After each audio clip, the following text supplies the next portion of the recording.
আমরা মনে করতে আসছি, তাই না? খেয়াল রাখবো পাশের বন্ধুদের যাতে কোনো সমস্যা না হয়, ঠিক আছে বন্ধুরা?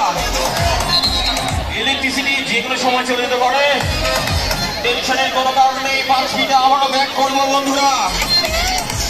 ইম্পর্টেন্ট রুলস বন্ধুরা, অন্যের গার্লফ্রেন্ড নিয়ে ডান্স করার আগে সবার পারমিশন নিয়ে নিতে হবে।